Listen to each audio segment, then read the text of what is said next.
Hello and welcome to this special video podcast that we are doing as part of National Startup Day.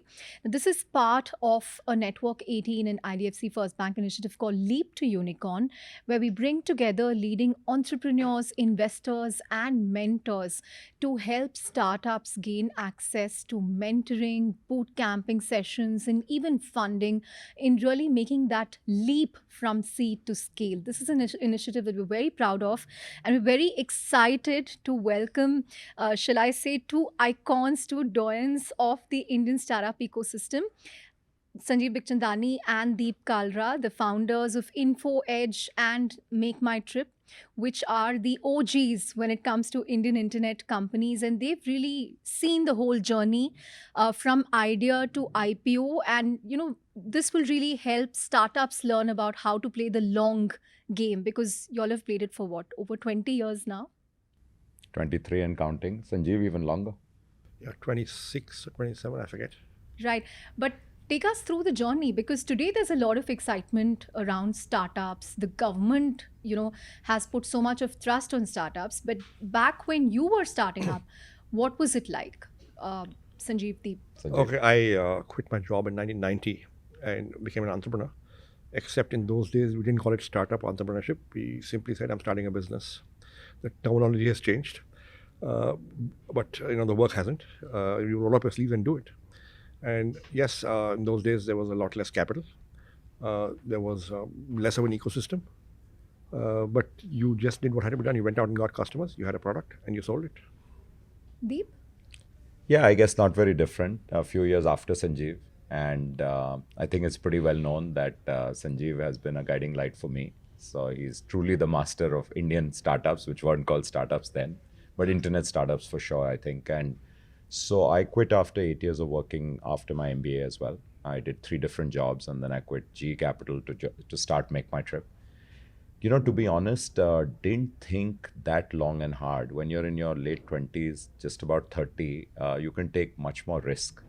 But I think what drove me was, frankly, the internet. If the internet didn't happen, I wouldn't have turned an entrepreneur. So I had no entrepreneurial dreams right through, my MBA or through my jobs.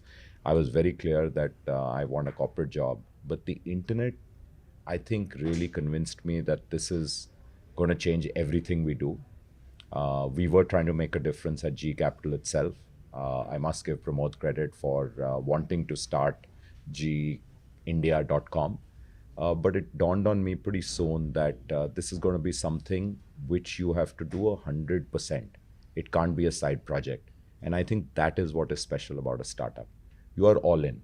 You can't be just doing it on the side. So every now and then, I meet some young founders who are saying, one of us is full-time, the other one will quit when something happens. I always tell them it won't happen. You have to do 100%. You're in or out. And I think that is what is special about the word startup.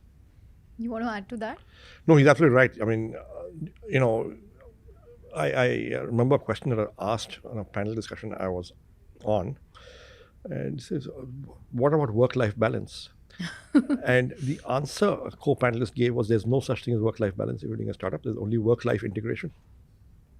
That's So so this true. 70 hours week, would you like to weigh in on how many hours both of you have worked in the last 23 years? Well, so when I first read that comment, I didn't do the maths fully. I said, 70 to kam hai.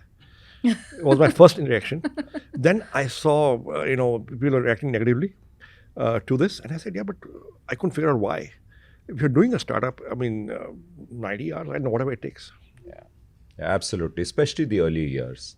I think when you scale up and you have people and you reach a certain level where existentialism isn't a crisis, because when that is a crisis, you live in office. I mean, we worked for the first 5 years, 6.5 days. There was no concept of any. And 6.5 days mean you were in the morning, everyone was in by 9:30, 10, and no one left before midnight.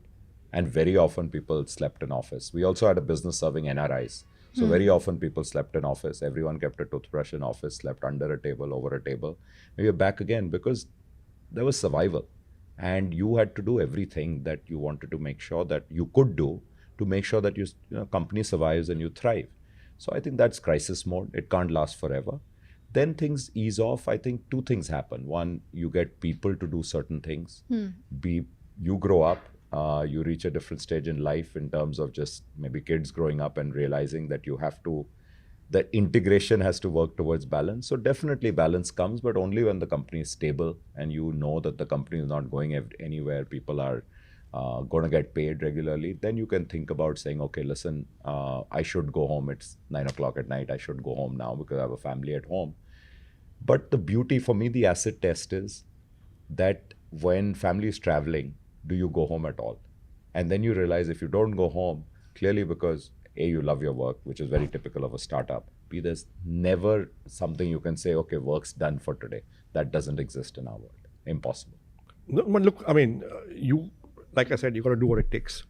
And very often, especially in India, doing what it takes means doing it 24/7. And it's interesting how both of you went to the same school, the same college, and the same Institute of Management, right? The trajectory has almost been similar, but it's also been a little uncanny. But he's what, 7 years your junior? 6 years junior. When Same did- college and same course. Both did eco honors. I'm telling you, I just followed what he does. That's the best thing to do. Yeah, I don't. He went to the internet. I went to the internet. Khatam. It's a coincidence, but yeah, it's quite a coincidence. Yeah. And when you decided to start up in your respective areas, right? You went into classifieds and jobs, and you went into travel. Again, who did you look to for mentorship? Because the entrepreneurs of today, there are, at least 2 generations of entrepreneurs before them, VCs who've seen multiple cycles. How did you deal with those initial days, the doubts that creep in, whether you're doing the right thing, this whole thing about product market fit and everything? Yeah, this is all jargon. Even mentoring, the word mentoring is jargon, right? So I had nobody to go to. Because when I started in 1990, you were doing your own thing and you were figuring it out as you went along. And you learned by doing. Okay, now the term mentoring was invented, I think, by the mentors, not by the founders. It's just about having conversations. You meet somebody, you have a conversation, something comes out of it, fine. And nothing comes out of it, it's okay. But look, there wasn't much of an ecosystem in 1990 when I quit my job. And so the first 10 years, you drifted, did a whole bunch of small things and figured things out as you went along. Well, I was a little bit more fortunate. So a few years behind helped. So of course I had Sanjeev, and Sanjeev I had known actually through a very interesting interaction. So I obviously didn't know him in school or college because the gap was pretty large. But there were these IMS classes to get into MBA, to crack the interview particularly, especially if you're taking the CAT. And Sanjeev and a bunch of his friends used to run them. I think it was Lady Irving College. So first year I took those classes to get in, and next year I put my hand up. They wanted volunteers to help earn a little bit of money. So I was actually helping out there too. And one thing led to another. And so I did lean on him. I continue to lean on him shamelessly. He's been on our board for many years. Now he's been an advisor for many years. But I agree with Sanjeev that, you reach out to people, at least my style is, there's no one mentor for everything. And I tell youngsters the same. I think you need to reach out to different people for different things. And sometimes it's a 10-minute conversation which can give you the answer. And that's important to take. Like someone will help you with one particular thing. So when we were listing, I had a big decision to make.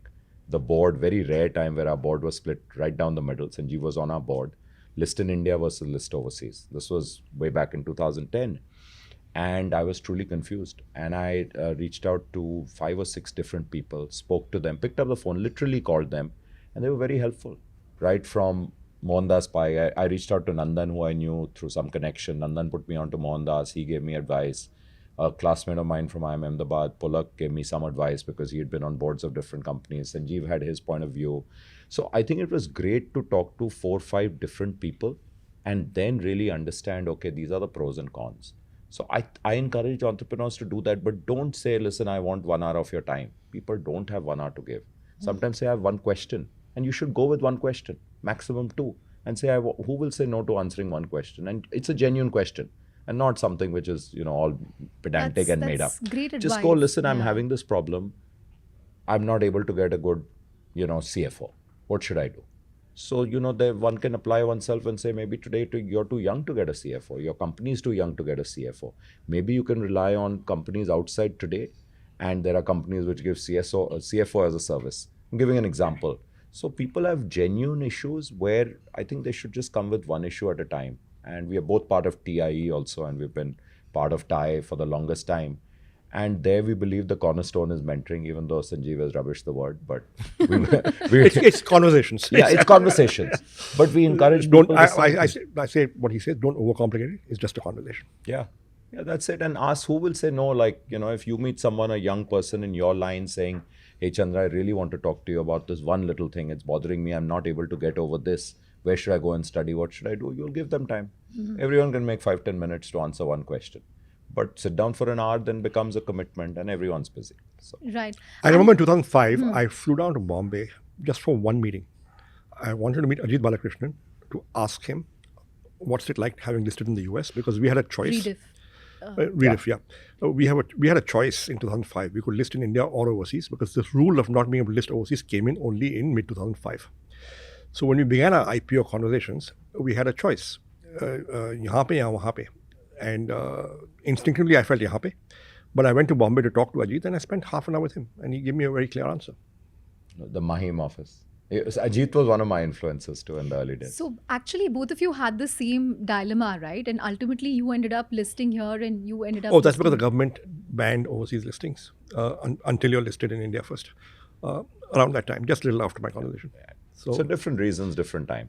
But I think you recently said that you will be open to an India listing. Is that something that you will I love the look way at? press likes to complete the sentences. No, I think we're evaluating. And firstly, the decision now is entirely Rajesh's. So my co-founder Right. Rajesh is the CEO. He runs. So Rajesh and our CFO Mohit, who've been around now for right through our listing. It's not something we don't evaluate, but managing 2 listings is very hard. Managing 1 is hard enough. Yeah. 1, it takes a lot of time. B, it takes a lot of money. So you have to be careful, and our stock has thankfully done really well over the last few quarters. So I think if you're able to unlock value, you're able to do well, then you say, okay, fair enough. But if you feel that, listen, that market is not right for you, you'll do much better. Your stock will perform much better. The returns to investors will be much better in a different market. You have to evaluate it. And of course, it's something so we're constantly keeping an eye on. Right. No, in his case, of course, there are many investors who are shut out of the US, Indian investors, and the business is from India. So there's a logic also that in the market where your consumers are, perhaps you need to provide access to your stock to investors from that market. Maybe. Yeah, true. No, absolutely. Which also explains why SaaS firms would prefer listing abroad. I think there the challenge. I think the landscape has changed over the last 3 or 4 years, where you need to be much larger. Issues need to be larger. Your revenue base needs to be larger for you to be relevant and of interest in the US, and which is why I think perhaps one has done it. I do not know how many more will do it in how much time. So, when you all started up, did you think that you would be building for 23 years? I mean, we meet and interact with so many startups as part of our Leap to Unicorn boot camps. But what would your advice be to entrepreneurs who, to play the long game? A, is it worth playing the long game? Because these days people get exits through secondaries and so on. What would your advice be to the founder of, 2023, 2024? You want to go first? No, so see, when I started out, I wanted to be an entrepreneur. That was a long game. What business I'll pursue for what length of time, I kept drifting. But the moment you raise external capital, and we did from ICICI Venture, you make commitments, you sign an agreement, and they look you in the eye and they say, yeah, I'm here. And I'm playing the long game, and you commit. So when the moment you take somebody else's money, I think you up your levels of commitment simply because now you're responsible for other people's money. And that's what happened to me. Right? Because then you had to scale, you had to create value, and you had to do it in a certain time period in order to generate return for your shareholders. And frankly, I'll just add to that because I totally agree. I think there's nothing more satisfying than building a durable company and a durable brand. And that is by far, I think should be the biggest driver for any entrepreneur, which is to build something special, build something durable, build a brand people love. What could be more rewarding? Everything else is a byproduct. So I always tell youngsters that, listen, don't chase money. because of two big reasons. One is when you will achieve that number you're chasing, it's a big anticlimax because nothing will change in your life. And secondly, more likely than not, that will keep going further away. So chase the right things, build something special, build something which is better than anyone is doing that in the country or in the world today, especially on the internet, and everything else will follow. Secondly, the advice is really that when you start a business, minimum 4 to 5 years is what you have to give it. Too many guys give up too early. When I say guys, I mean guys and girls just give up too early because they get anxious, they get impatient, their opportunity cost is very high. I gave up a great job, I could be doing this. No, if you don't have it in you, you don't have the stamina to last 4 to 5 years, don't start a business. If something great happens earlier, wow. But it takes that long to even know if what you're starting is actually got the potential of becoming something big. Then take it as it comes. I mean, then of course, some people are driven by doing multiple businesses, want to check out. It's a personal call. I think clearly in our case, both of us were nowhere. I don't even think, and maybe I've never asked Sanjeev this, but yes, there were some very tough times where you were being forced to do something. At least in our case, we were being forced like almost to sell, and thankfully those things didn't happen. And IPO was the big dream. And it's a huge dream because then you can open up, it's the beginning of a new chapter and you can continue to build. That's the beauty of an IPO. Sanjeev? No, I think if you look at globally, truly great companies, they last a long, long time, right? And truly great companies are usually the product of a lifetime's effort for a core group of people. So you look at Google, started in 98, the founders are still there. You look at Facebook, started in 2005, founders still there, right? So if you want to build a truly great company, you got to have a belief that I want to create something that will outlive me and I'm committing my life to it, okay? And if you want to build a truly great institution, then that's the level of commitment required in terms of years of working there and being willing to commit. Right. And what would your advice, be to entrepreneurs when it comes to governance? Because, there are two arguments to this. A startup is too young. How are they even supposed to have these processes in place, board in place? They have to focus on the idea first. But we've also seen instances of governance lapses, particularly in the last few years. What do you make of it? Why is it happening? Are investors not doing their job? Or, are more entrepreneurs keen on instant gratification? Where does the fault line lie? Look, investors invest behind founders whom they believe are committed, capable, and honest, right? Sometimes that judgment is wrong. It's sad, but sometimes it's wrong. According to me, corporate governance begins and ends in the founder's heads.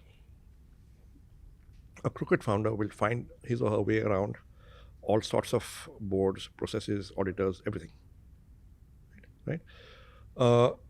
But eventually there's a decent chance you'll be found out, right? And when that happens, it won't be good, right? So the fundamental thing is be honest, be good to your minority shareholders, honor all commitments and agreements, follow the law of the land, tell the truth, do your MIS and accounts accurately and faithfully, right? These are not big things. Now, you don't want to put complicated processes in upfront, that's fine. But if you yourself are committed to this, right, you won't do anything wrong. So surround yourself with good people and listen to them. Okay, so I'll tell you 2 or 3 pieces of advice I got early on. So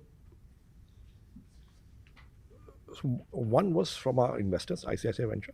The other was from a auditor, right? So ICICI Venture invested in April 2000. Within 1 week, they came to Delhi and they said, okay, some ground rules. Number 1, you will not get rich till we get rich. Number 2, you will not get rich on our money.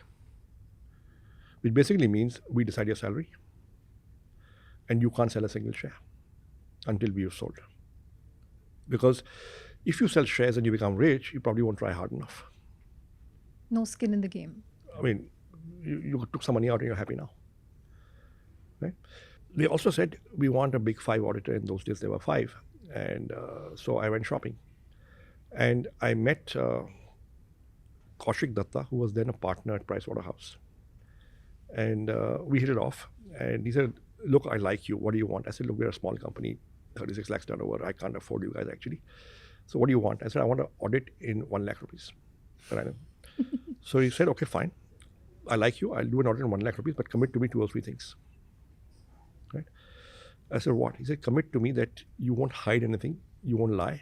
So I won't have to work too hard to audit you. Because in 1 lakh rupees, I can't work too hard.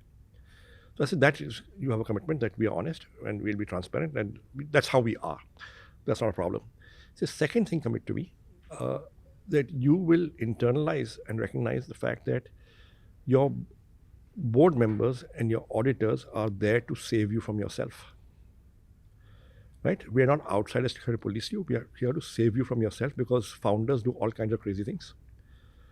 So you're keep talking to us and we'll guide you. I said, yeah, that you have a commitment. Okay? And both these things stayed with me. There was another piece of advice I got from a venture capitalist who gave us a term sheet, which we did not take. This is Satish Mandana of CDC, which is now called Actis. And he said, look for situations of creating convergence of interest and not conflict of interest. Because if you do that with your investors, other shareholders, your senior managers, your customers, everybody, then everybody's on the same side of the table and the company will succeed. Those are amazing words of wisdom. Hard to add to that, but I have to tell you one thing and then give you... I cannot imagine a scenario where, you don't have secondaries. It's kind of become so commonplace these days, where founders, we are uncomfortable with sell that. a part of their shares in every round of funding. We are uncomfortable with that. So I like Sanjeev's way of putting it. It's binary, really. The values, it comes from the values of the founder. The values of a company are the values of the founders. Founders/founders. That's very clear. It just percolates right through. And it's binary. You will either give in to temptation or you will not. But I do believe, Sanjeev, at times what happens is too much pressure and too much money comes in too early. And too much pressure. And young founders, I don't think all of them mean to cut corners, but some of them under the pressure then give way to something which they probably don't even understand that they're doing something that wrong.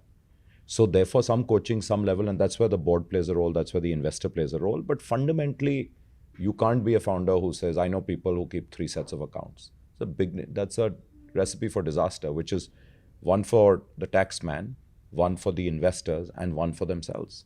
That's crazy. You're making life complicated. You're starting off all wrong. Keep it very simple. One book of accounts. I've always believed when there's bad news, as a founder, you are the first one to give it to the board. The board should not hear about it from someone else. And Sanjeev was on our board and we had many bad news. We would be like straight away, and it lifts a big weight off your chest. So I don't know why people get worried doing that. But I can't put it the way Sanjeev put it. I can't put it any better. But I have to give you one great story which has always stayed with me. And of course, it's about Sanjeev. So when he joined our board, we had to either pay him board fees or we had a provision that we could give it in stock. When we were unlisted, he joined our board in 2005 and till we listed in 2010, he was on the board. So he said, listen, I don't want anything. I said, no, you have to take something. We'll give you what we're giving the other independent directors. So he said, okay, shares or whatever's fine. So he issued shares in his name, told the CFO. Letter came back the very next day. He says, no, this is not going to be in my name. This has to be in InfoEdge's name because I'm taking company time away and putting it in your company. And that is the highest level of governance. People don't do that, but that's the thinking. So he's helped us a lot directly, indirectly. And there's a lot to learn from people who have been there and done that and how they very clearly keep things separate. Related party transactions. Early stage of company, very often people end up giving business to people they know, even when they're related or close friends. That's a strict no. You have to understand that. That doesn't fly the moment you've taken external capital or even otherwise it's a bad idea. It's always going to create trouble. So keep these things very clear. This is work, this is professional. Don't mix business with pleasure. Right. Since we are talking about, National Startup Day, one thing that we encountered during this whole Leap to Unicorn initiative is the regulatory aspect of it. Because again, the government throws in a googly once in a while. Though ease of business has gone up significantly, there is still a lot of complexity around angel tax, how it works, cross-border, should you be domiciled abroad, should you be domiciled here? What would your advice be to startups to navigate these regulatory hurdles? So keep life simple. Okay, the moment you domicile overseas, but you're operating out of India and your market is India, you're getting into complexity which will come and bite you maybe 3 years, 5 years later. Okay, it might seem very good right now, but there will be a problem. Right? I mean, it's happened in many cases. Right? So try and keep life simple is what I say. Right? As far as angel tax is concerned, I mean, so I haven't ever personally encountered a situation where any of our companies got an angel tax notice. But people have told me that, yeah, this is a problem. I do think the government needs to address it. In terms of policy Yeah. support or removing policy hurdles, what do you think needs to Firstly, be I think things are much, much, much easier today. Today, I mean, just talent and everything else, even from policy point of view, things are much better and they're moving in the right direction. Yes, some things come up because I think there are different constituents. So the government, you have to understand, wants something. They want unicorns to grow. They want startups to flourish. They understand all of this will work, but they want it to happen in Indian interests. So you have to understand where they are coming from.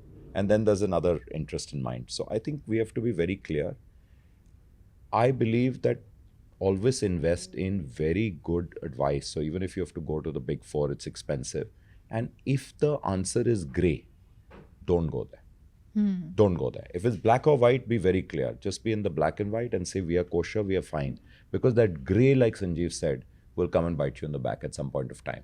And go with the best advice. Don't go, when big stakes and you've raised money, you have the money, definitely invest and go for the best advice you can get, whether it's legal or whether it's accounting. Don't go for small time, people who will give you just the advice you want to hear. No, you have to go for the advice which you say, what is the worst case scenario? That's what I typically ask people. What's the worst case scenario? Why are we doing this? And only if they say, no, this is completely kosher, then you go for it. See, the moment somebody says, we can do a workaround. Yeah, it's a red flag. So workaround is Red flag. Red flag. Red yeah. flag. Red flag. Right. 2024 is also going to be exciting because after 2022, we are going to see a lot of these IPOs hit the Lal Street again. We've had a flurry of DRHPs in the last few weeks. First Cry, Ola Electric, Office, Unicommerce, and so on. Do you think there's a certain maturity in both the public markets and the private markets in the way IPOs should be priced, how much money you're leaving on the table for investors, how transparent you are? Because, in the previous phase, certain IPOs didn't fly. Do you think entrepreneurs and public markets also have sort of matured in the last 2-3 years when it comes to startup IPOs? I think undoubtedly moving in the right direction. There's no question. There's a learning. See, the Indian market never had internet companies, at times loss-making companies, at times companies going where the model itself was not clear, suddenly go out. So it's very hard to price. And again, there are different people and different constituents, right? So there is clearly a motivation on one side to price it higher. You price it too high and you don't grow into your price because you don't have the certainty, or the model itself is still very choppy. The market and the ecosystem is still not that developed. So the learning from the last couple of years is definitely going to help. You've seen some companies took a little longer to grow into their price, but they did finally. Now you have to figure out a way that, listen, let's not be in that scenario again. Let's price it in a way that it's not this crazy, crazy pop that you're going to get, or worst case, that you're going to be under the water. The under the water is terrible for investors, particularly retail investors, others who come in. So I think market has definitely learned, and you'll find much better, pricing now, I think. I think 2024 is different from 2021. Right? The IPOs that went in 2021, many of them were priced right for that market because they did see a pop.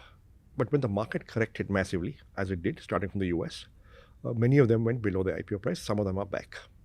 Right? I think in 2021, investors were willing to accept companies that were currently making a loss, but would be profitable in 2-3 years. I think that has changed. I'm not sure what the appetite will be now in India for companies currently making a loss, but are promising or indicating a profit in 2-3 years. I think one big thing is investors will demand profitability now. The earnings part of P that you said. Yeah. Right. Final couple of questions. As pioneers, internet pioneers, what would your prescription or policy advice be to the government to sort of strengthen the startup ecosystem and make it even stronger than what it is today? If you have to remove, say, one hurdle, what would it be? Okay, tough one, but I think startups don't really need incentives. They don't really need tax breaks. What they want is to have the freedom to do their business without being harassed by petty bureaucracy, the junior level bureaucracy. Now, unfortunately, junior level bureaucracy is not in the control of senior level people at the center. It is at the state. Even the state is not at the senior level people in the state, it's at the lowest level. So that is one thing which startups need, but that's a very tough act to implement. Yeah, I don't know if it's utopian, but it would be wonderful to have a single window clearance, single window ministry, you can call it, or a department, which is for startups. So that, these very often you end up getting letters, love letters, all kinds of things from different departments. For a founder, it's very hard. You just don't have the bandwidth. So you end up spending time on stuff like that, whereas you should be spending time on building your product and your company and your team, etc. So I think that would be great, who can see it from the startup lens. And it could be for first 5 years or whatever, some other, or maybe there could be other metrics of when they get to certain size. That would be amazing. So really what one is saying is simplification. Simplification, and then I think Sanjeev's point is, yes, there is sometimes petty bureaucracy, which can be very hassling at any point of time, by the way. But later you have at least other people who can deal with it. In the initial days, it's the founders going to deal with everything.